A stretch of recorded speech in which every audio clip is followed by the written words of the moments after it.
सारण लोकसभा क्षेत्र सोनपुर विधानसभा हमारे साथ डॉक्टर पंकज कुमार सिंह जी हैं, जो बीजेपी प्रदेश कार्य समिति चिकित्सा प्रकोष्ठ के मेंबर हैं और पेशे से डॉक्टर हैं, ऑर्थोपेडिक है और निश्चित तौर पे इनका परिवार जो है वो बहुत पुराना बीजेपी सपोर्टर रहा है। उनके पिताजी इस इलाके के बहुत पुराने वर्कर माने जाते हैं। अभी जो आगामी 2025 का विधानसभा चुनाव होना, उस मुद्दों पे चर्चा करेंगे, लेकिन जानेंगे कि अभी वर्तमान में सोनपुर की सबसे बड़ी और गंभीर समस्या क्या है, जिसका समाधान विगत कई वर्षों में नहीं हो पाया। इस सोनपुर विधानसभा में ये जनता के लिए भी दुर्भाग्य है कि चाहे एनडीए हो या फिर यूपीए हो, इसको अभी इंडिया अलायंस बोलते हैं, दोनों तरफ से सिंगल कैंडिडेट आते हैं। जो कैंडिडेट पूर्व विधायक होते हैं या प्रेजेंट विधायक होते हैं, एक ही आदमी को मौका मिलता है और यही कारण है कि सोनपुर आज भी पिछड़ा हुआ इलाका है, पटना से सटा हुआ हो, उसके बावजूद इसकी जो स्थिति है, आज भी इसकी जो समस्याएं हैं, मूलभूत समस्या, उसका समाधान नहीं हुआ। चाहे वो स्वास्थ्य की व्यवस्था हो, शिक्षा की व्यवस्था हो, पलायन सबसे बड़ा मुद्दा है। और किसानों के लिए सरकार जिनकी भी, जब सेंट्रल गवर्नमेंट और स्टेट गवर्नमेंट का चुनाव जब भी होता है, तो सब लोग अपने हिसाब से दावा करते हैं किसानों की समस्या का समाधान करेंगे। बावजूद उसके आज सबसे जो दयनीय स्थिति है वो किसान की है और लेबर भी नहीं मिल रहा है। उसका सबसे बड़ा कारण है पलायन।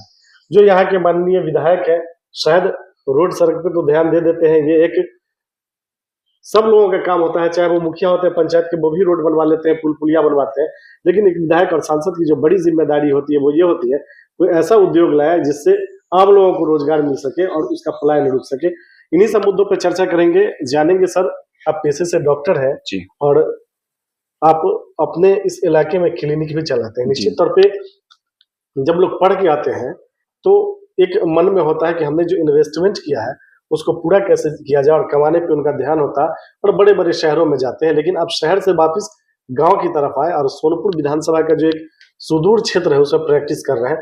क्या कारण है, क्या मंशा है आपकी, और आखिर आपने ऐसा चुना क्यों, इस जगह को चुना क्यों? सबसे पहले तो सबको मेरा प्रणाम। मैं बताते चलूँ कि पेशे से मैं ऑर्थोपेडिक सर्जन हूँ और जब मैंने पढ़ाई पूरी करी तो हम लोग वापस आए यहाँ पे। तो आप समझ लीजिए कि बिहार का जो सबसे बड़ा कॉर्पोरेट हॉस्पिटल है उसमें मैं कार्यरत था, वहाँ पे मैंने काम किया। फिर उसके बाद बिहार के सबसे बड़े जो सरकारी अस्पताल था वहाँ पे भी हम लोग ने कार्य किया। उसके बाद कहीं ना कहीं देखिए, प्रत्येक दिन मेरा जो भी आना जाना होता था हॉस्पिटल के लिए, मैं अपने अपने पैतृक आवास से ही आता जाता था। तो इस दौरान आने जाने के क्रम में सबसे बड़ा बाधा मेरा क्या था, क्योंकि जो जिस हॉस्पिटल में कार्यरत था वो पटना के राजा बाजार में स्थित था और हम लोग का जो घर है आप समझिए बिल्कुल उसके सामने पड़ता है। बट क्योंकि यहाँ पे कोई भी पुल की सुविधा नहीं थी तो हमें आने जाने में बहुत ज़्यादा समय लगता था। तो इस कारण से हम लोग ट्रेन की इस्तेमाल करते थे। सोनपुर से एक ट्रेन खुलता था 7:20 में और 8 बजे हम लोग को पाटलिपुत्रा जंक्शन पहुंचा देता था। तो 3-4 वर्षों तक ये खेला चलता रहा, ट्रेन से आना जाना, कभी लेट कभी सवेर कभी देर, तो ये चलता था। और बट होता क्या था कि इस दौरान होता, देखिए मान चलिए कि हम डॉक्टर बंद हो गए तो इससे किसका लाभ होगा? आज हम समाज में बैठे हैं, गांव पे आए हैं, अगर किसी एक व्यक्ति को कुछ भी परामर्श दे दें, हम किसी का कुछ मदद कर दें, तो कहीं ना कहीं लगता है कि नहीं, आप जो डॉक्टर बने हैं आप अपने समाज के काम भी आ रहे हैं। अपने काम तो सब लोग आ रहा है, अपने परिवार के लिए, अपने लिए सब लोग कर रहा है और कोई बड़ा चीज नहीं था। ठीक है, हम दिल्ली बॉम्बे नहीं रहते, पटना ही रहते हैं। बहुत सारे लोग हैं जो रह रहे हैं अभी डॉक्टरी खत्म करके और बड़े शहर की तरफ रुख करते हैं और वहीं रहते हैं अपने पत्नी बाल बच्चों के साथ। बट देखिए, एक तो मैं जितने भी डॉक्टर्स हैं यहाँ पे, मैं सबको बताते चलूं, ये आपके पास एक बड़ा सुनहरा मौका है, क्योंकि एज अ डॉक्टर आप कहीं भी बैठ के अपनी प्रैक्टिस चालू कर सकते हैं। इसके लिए कहीं आपको पोस्टिंग होने का जरूरत नहीं है, इसके लिए किसी से नौकरी मांगने की आपको जरूरत नहीं है। तो इसमें आप सेल्फ प्लेसमेंट हैं, आप डिग्री लिए और आप प्लेस्ड हो चुके हैं। आप जहां इच्छा करें वहां बैठ के अपना काम चालू कर सकते हैं। तो इसका फायदा हमें मिला कि डॉक्टर हैं, आप गांव में रहिए, शहर में रहिए, कहीं भी रहिए, आप प्रैक्टिस कीजिए। हम लोग आए, घर पे शुरू से देखना होता था, सुबह में 7 से 9 हम लोग प्रत्येक दिन, जब से हम वापस आए हैं, मरीजों को देखते हैं। और आज के दिन में आप सोच लीजिए कि हमारे पास अपना जिला छोड़ दीजिए, गोपालगंज, सिवान, बलिया से भी लोग यहाँ पे मेरे घर पे आता है। तो मैं बड़ा सौभाग्यशाली मानता हूँ कि भाई इतने दूर दराज के लोग भी हमारे घर पे पहुँचते हैं और बहुत अच्छा लगता है उनको देख के। और इस चीज़ के लिए हम कभी किसी से कोई शुल्क चार्ज नहीं किए हैं। और आपको बता दें, निस्वार्थ सेवा चलता है। बहुत लोग बोलता है कि राजनीति करना इसलिए कर रहे हैं, जब तक ये सांस रहेगा ये सेवा जारी रहेगा। आज भी आपके सोनपुर विधानसभा में सबसे बड़ी और गंभीर समस्या क्या है, जिसका समाधान विगत कई वर्षों में नहीं हुआ? आपको बता दें, देखिए विगत कई वर्षों में तो क्या हुआ वो हम नहीं बताएँगे, बट विगत 5-10 वर्षों में जो सबसे बड़ी समस्या चलते जा रही है, जी। वो है नशाखोरी का। और नशाखोरी का जड़ कहाँ से आता है? नशाखोरी का जड़ आता है शिक्षा से। जितने भी अशिक्षित लोग हैं, जिनको जानकारी नहीं है कि उनके लिए सही गलत क्या है, तो कहीं न कहीं आप समझ लीजिए कि शिक्षा की भी स्तर उतनी अच्छी नहीं। नहीं है। और जो बच्चे हमारे स्कूल में हैं, उनको पता होना चाहिए कि हमारे लिए सही क्या है, गलत क्या है। अगर आपको शिक्षा अच्छा नहीं मिल रहा है, जी, आप नशा में जा रहे हैं, तो स्वाभाविक तौर पे आपका स्वास्थ्य भी नुकसान हो गया। जी, तो कहीं न कहीं तीनों मुद्दा एक साथ आता है, शिक्षा, स्वास्थ्य और नशा। ये 3 मुद्दा मेरे हिसाब से प्रमुख है। इसके लिए बहुत सारा ढाँचा पहले से उपलब्ध है, बट कहीं न कहीं इसको सुचारू रूप से सही दिशा में और सही दशा की तरफ रखा जाए, तो बेहतर होगा। इससे हमारे युवाओं को कहीं न कहीं बहुत लाभ मिलेगा। आप देखते होंगे पहले 90% युवा मतलब गाँव के ही दौड़ में निकालते थे, बट कहीं न कहीं अब गाँव के लोग शहर के ट्रेनिंग फिजिकल अकेडमी में जाके ट्रेनिंग ले रहे हैं। जी, ये दुर्भाग्यपूर्ण है अपने लिए। ऐसा क्यों हो रहा है? क्योंकि एक तो यहाँ पे ना सही सुविधा है, ना दौड़ने के लिए है। उसके अलावा कहीं न कहीं स्वास्थ्य की भी दिक्कत है, क्योंकि गाँव से अपने बच्चों को लोग बाहर भेज रहे हैं कि साथ में रहेगा तो यहाँ ये भी लत में पड़ खराब जाएगा। है। जी, तो सोचिए कि जहाँ पे लोग पहले गाँव में दौड़ते-धूपते थे और गाँव के बच्चे 90% फौज में, पुलिस में जाते थे।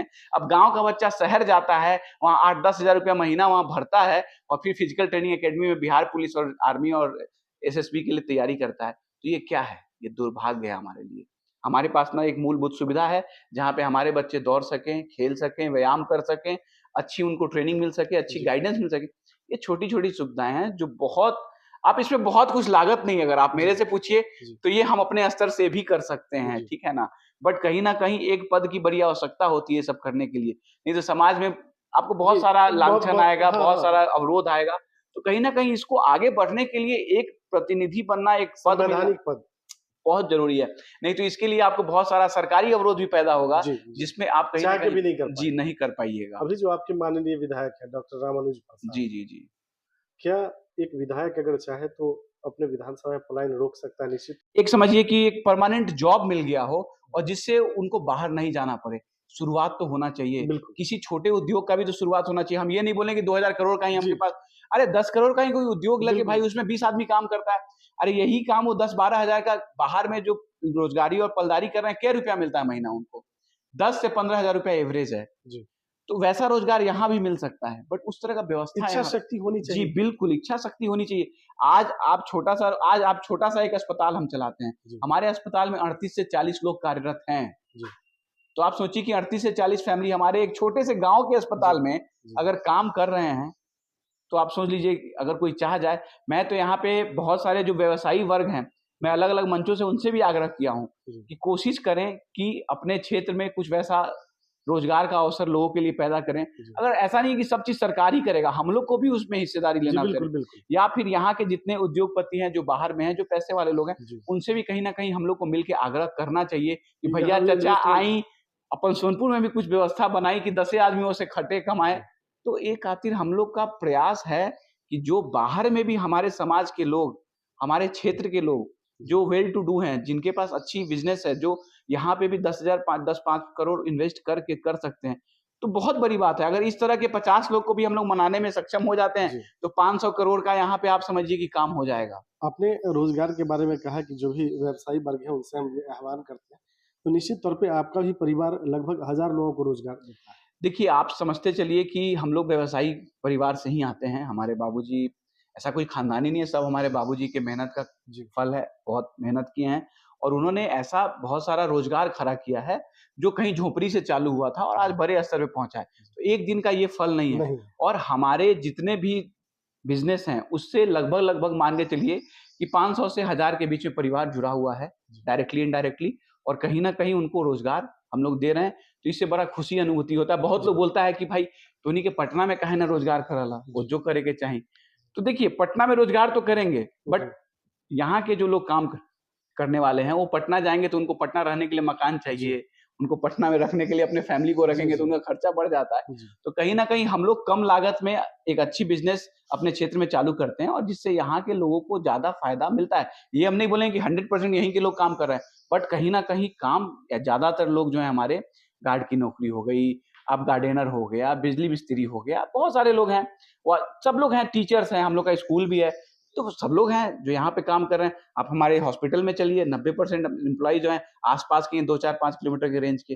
ये कहा जाता है कि परिवर्तन संसार का नियम है बिल्कुल, और बिल्कुल। जो स्थिति है सोनपुर की, अगर परिवर्तन नहीं हुआ, वही पुराने लोग अगर देखिए, फिर दोबारा आते हैं। अगर आप क्षेत्र घूम कर आएँ, आप बोले कि 3 दिनों से हम जहाँ भी जा रहे हैं, आप ही की जी, चर्चा हो रही है, आप लोग तो कहीं न कहीं आप क्षेत्र में गए होंगे, तो हमने एक टैगलाइन दिया है कि परिवर्तन के बिना प्रगति असंभव है। बिल्कुल। तो ये एक टैगलाइन नहीं है, ये हमारा सोच है और ये होना चाहिए। अगर आज ठीक है, भविष्य में हम भी अगर कंटिन्यू करते हैं और हमारे से प्रगति नहीं होती है, नहीं, फिर तो मेरा भी विकल्प परिवर्तन होना बिल्कुल, चाहिए, विकल्प एकदम वो सब होना चाहिए। तैयार होने चाहिए। क्योंकि आप इस चीज़ को एक्सेप्ट कीजिए, कहीं न कहीं ये नेचुरल हैबिटेट है, आपको बदलाव मिलेगा जी, और नहीं करिएगा तो आपकी गति और प्रगति दोनों रुकेगी और कहीं न कहीं सोनपुर में ये है, जी, कि यहाँ ना गति है, ना प्रगति है। क्योंकि यहाँ परिवर्तन ही नहीं हो जी, रहा। बिल्कुल। वही लोगों को पार्टी आज़मा रही है। अब देखिए, ये हम पार्टी का निर्णय है क्योंकि पार्टी एक बहुत बड़ा आप समझ लीजिए कि एक चैनल है, उसका बहुत बड़ा एक संगठन लेकिन है। आप जैसे लोगों की वजह से ही पार्टी आकाश पे भी जाती है बिल्कुल, और कहीं बिल्कुल, न कहीं बिल्कुल। वर्कर की वजह से ज़मीन पे भी देखिए, आती पार्टी भी कहीं न कहीं हम लोग को आज़माती है है। जी, और हम लोग का समझिए एक तरह से टेस्ट ही हो रहा है, अभी तो जी, परीक्षा ही दे रहे हैं हम लोग और उम्मीद है कि इसमें हम लोग सफल होंगे और कहीं न कहीं सफल होंगे, तो उम्मीद करते हैं आपसे अगले 5 वर्ष बाद फिर मुलाकात होगा बिल्कुल, और हम लोग आपको उस चीज़ का प्रमाण देंगे कि भाई हमने क्या किया। सबसे पहले देखिए, ऐसा ज़रूरी नहीं कि हम हर चीज़ में सफल ही हो जाएँ, बिल्कुल, कोशिश तो कर सकते बट हैं। उसका नियत खराब नहीं मिलेगा जी, आपको। बिल्कुल। हमारा प्रयास रहेगा कि हम क्षेत्र में और ये ज़रूरी है कि हम ऐसा नहीं है कि हम विधायक बनेंगे तो भी करेंगे, हम ऐसे भी बिना बने करेंगे। कर सकते हैं। हमारा प्रयास जारी है और ये जारी रहेगा और इसमें बदलाव हमको देखने को भी मिला है और सबसे बड़ी बदलाव हमको सामाजिक तौर पे देखने मिला है। यहाँ पे बहुत ज़्यादा जात-पात है, कहीं न कहीं इस बैरियर को थोड़ा बहुत भेदने में तोड़ने की हम ज़रूरत कामयाब हुए हैं और क्योंकि देखिए कहीं न कहीं जो हमारे नवयुवक हैं, जो युवा वर्ग है, है। जी, आप किसी से अच्छा व्यवहार बर्ताव रखिएगा तो क्यों नहीं होगा? बिल्कुल। आप एक जानवर से अच्छा प्यार व्यवहार बिल्कुल, वो भी रखिए तो आपके लिए आपका अपना हो जाता जी, है। तो ऐसा नहीं है, हम लोग को सब लोग को मिल के रहना है, एक समाज में सामाजिक वातावरण को चेंज करना है। यहाँ क्या होता है कि आपका मेरे आपसे तू-तू मैं-मैं हो गया, तो आपका मेरे लड़ाई को यहाँ जाति समुदाय का लड़ाई बना दिया बिल्कुल, जाता है। बिल्कुल। ये चीज़ से हम अपने युवा वर्ग से आग्रह करते हैं, इस चीज़ से ऊपर उठना है हम लोग को। डॉक्टर नहीं उठेंगे तो हम लोग दलदल में फँस रहे हैं। डॉक्टर पंकज कुमार सिंह का व्यक्तिगत वोट कितना होगा सोनपुर में? पार्टी का नहीं, व्यक्तिगत। देखिए, हमारा तो अगर बोला जाए तो बहुत ज़्यादा तो नहीं मगर देखिए व्यक्तिगत वोट तो हम काउंट नहीं किए हैं। बट आप मान के चलिए कि 10 से 20 हज़ार के बीच में हम लोग का व्यक्तिगत वोट। व्यक्तिगत वोट हम लोग का हम है। लोगों की सहयोग और शुभकामनाएँ आपके साथ है। पार्टी आपको सिम्बल देती है और जनता मौका देती है। तो चुनाव जीतने के बाद एज़ ए विधायक आपकी पहली प्राथमिकता क्या होगी? मेरी पहली प्राथमिकता हम बहुत सारे इंटरव्यू में बोल चुके हैं। हम यहाँ पे युवाओं के लिए जी, एक सबसे पहले क्रीड़ा मैदान बनवाएँगे। जी, बहुत सारा मैदान है जी, बट उसका स्तर, उसकी क्वालिटी वैसी नहीं है जहाँ पे बच्चे अपनी फिज़िकल हेल्थ की तैयारी अच्छे से कर सकें या फिजिकल हेल्थ एजुकेशन का जो ट्रेनिंग हो, वो जी, वहाँ पे दे पाएँ। तो एक ऐसा मैदान जहाँ पे बच्चे क्योंकि देखिए हमारे बिहार में देश की सेवा के लिए लोग बहुत तत्पर रहते हैं जी, और सब अब ऐसा कोई भी बच्चा उठा लीजिए, उसको बोलिए कि तू कहियो आर्मी ला दौड़ले ह? तो ज़रूर बोलेगा हाँ भैया दौड़ल रही। तो गोड़ में चोट लाग गइल, तो एक्सीडेंट हो गइल, तो पैसा ना रहे, तो भैया गोड़ टूट गइल, चाहे हम ओ दिन गइनी तो हमरा छाँट देलक, मारे पीट हो गई, बहुत सारा चीज़ है। जी, ऐसा कोई बच्चा नहीं इवन हम भी दौड़े हैं। जी, ठीक है, हम लोग उस बनावट में जी, पढ़ाई-लिखाई में थे, बट कहीं न कहीं रेती पे हम भी दौड़े हैं। जी। क्यों रेती पे दौड़े भाई? क्योंकि कहीं न कहीं यहाँ मानसिकता व्यवस्था नहीं जी, था तभी तो दौड़े हैं। बिल्कुल। बाढ़ आ जाती है तो रेती डूब जाता है, वहाँ दौड़ने के लिए नहीं रहता है। जो फील्ड है वहाँ पे देखिएगा तो अतिक्रमण के अंदर चला जा रहा है। लोग अपना खेत काट-काट के जो जी, सरकारी जो जगह है, जी, जी। वो सब अतिक्रमण में घुसता चला जा रहा है। तो वहाँ पे आप शाम में जाइएगा तो लोग बैठ के नशा कर रहे हैं। तो ये सही नहीं है ना। तो ये वहाँ पे उसको मेरा प्राथमिकता है जी, मैदान, स्टेडियम, जी, वहाँ पे अच्छी क्वालिटी का जिम्नाज़ियम, जी, वहाँ पे एक ट्रेनर। जी। अगर सरकार के माध्यम से नहीं होगा, हम अपने माध्यम से करेंगे। लेकिन करेंगे। एकदम, ये मेरा प्राथमिकता है, हम आपको बता दें और इस चीज़ के लिए कहीं न कहीं हम लगे हुए हैं।